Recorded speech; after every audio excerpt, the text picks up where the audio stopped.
Hello বন্ধুরা, আমি অঞ্জুশ্রী। আজকে শ্রাবণ মাসের প্রথম সোমবার। আশা করি মহাদেবের কৃপায় তোমাদের সকলের মনস্কামনা পূর্ণ হোক আর তোমরা সবাই খুব ভালো থাকো। আজকে আমরা মন্দিরে গিয়ে জল ঢালবো বলে ঠিক করেছি, কিন্তু গৌরবের অফিসও আছে দুপুরবেলা, তাই আমি সকালবেলা উঠে আগে রান্নাটা বসিয়ে দিয়েছি। আমি এখানে প্রায় 6 মাস আছি আর এই প্রথম বাজারে কাঁকরোল দেখতে পেয়েছিলাম, দেখেই কিনে নিয়েছি। জানো দাম কত নিয়েছে? 50 টাকা 5 পিস কাঁকরোলের দাম। এখন কলকাতায় কত দাম চলছে আমাকে জানিও তো। এখানকার ম্যাক্সিমাম লোকই ভেজিটেরিয়ান, কিন্তু এখানকার লোক না পেঁয়াজ রসুনটাকে আমিষ বলে মনে করে না। তাই আমিও যখন আজকে রান্না করছিলাম ভাবলাম পেঁয়াজটা অ্যাড করেই দিই খাবারে, কারণ গৌরব আবার পেঁয়াজ ঝাল মশলা ছাড়া খেতে পছন্দ করে না। আজকে সকালবেলাটা আমার উপোস করেছি বলে রান্নাবান্নার বেশি ঝামেলা রাখিনি। ঘরে বরবটি ছিল, তাই বরবটি আলু দিয়ে একটা শুকনো তরকারি করছি, আর তার সাথে ডাল 2 রকমের ভাজা। এখন যেহেতু শ্রাবণ মাস পড়ে গেছে, তাই মাছালাগুলোও বলে দিয়েছে। দেখুন এখন কিন্তু মাছের স্টক খুব কম থাকবে, কারণ এই সময়টা ম্যাক্সিমাম লোকেই 1 মাস পুরো নিরামিষ খায়। যদিও বা এখানে মাছ খুব কম পাওয়া যায়, গোটা শহরে মাত্র 3টেই মাছের দোকান। আর জ্যান্ত মাছের মধ্যে মাত্র রুই আর কাতলা, বাকি সবই ওই ফ্রোজেন মাছই খেতে হয়। তোমরা শুনে অবাক হবে, এখানে মাছালার আবার হোয়াটসঅ্যাপ গ্রুপ আছে। যেহেতু মাছ খুব কম পাওয়া যায়, যেই নতুন মাছ আসে সে হোয়াটসঅ্যাপে আপডেট করে দেয়, আর সাথে সাথে ওই মাছটা নিলামি হয়ে যায়। বরবটি আলু শুকনো তরকারিটা তোমরা ট্রাই করে দেখতে পারো, বেশ ভালো লাগে। আমি এখানে এসে অনেক রকমের নতুন নতুন রান্না শিখেছি। এখানকার লোকেরা যেহেতু 3 বেলা রুটি খায়, তাই এখানে প্রত্যেকের বাড়িতেই রোজ একটা শুকনো তরকারি আর একটা ঝোলা সবজির তরকারি হবেই। ওই যে পার্কটা ফুল চুরি করতে গেছিলাম আগের দিনে, ওখান থেকেই আকন্দ ফুলগুলো তুলে এনেছি আর ওটা দিয়ে একটা সুন্দর মালা গেঁথেছি।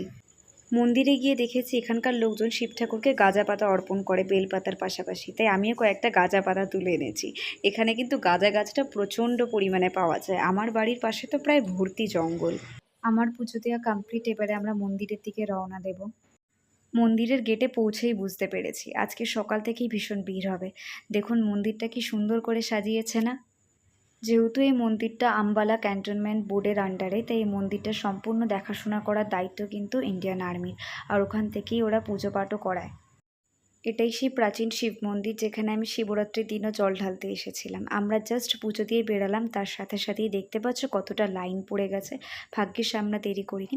আর একটা জিনিস দেখো, এখানে টেবিলের ওপর সাজিয়ে রাখা রয়েছে ঘটি।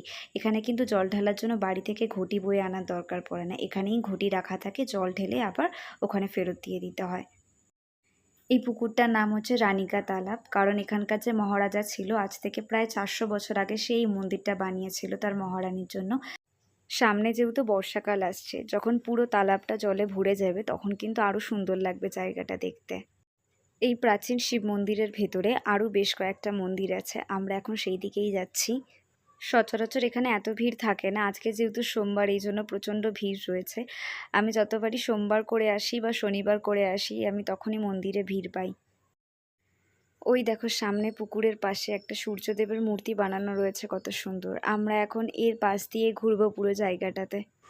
আম্বালাতে প্রচুর পরিমাণে ময়ূর দেখতে পাওয়া যায়, অনেক দিন ধরেই ভাবছিলাম তোমাদের দেখাবো, কিন্তু ক্যামেরা বন্দি করতে পারছিলাম না। এরকমই ময়ূর আমার চারিপাশ দিয়ে ঘুরে বেড়ায় পেখম মেলে। আমাদের পুজো দেওয়া হয়ে গেছে, এখানে যে নবগ্রহের মূর্তি রয়েছে এখন সেটার পরিক্রমা করে আমরা বাড়ি ফিরে যাব। আবার দেখা হবে নতুন একটা ব্লগে।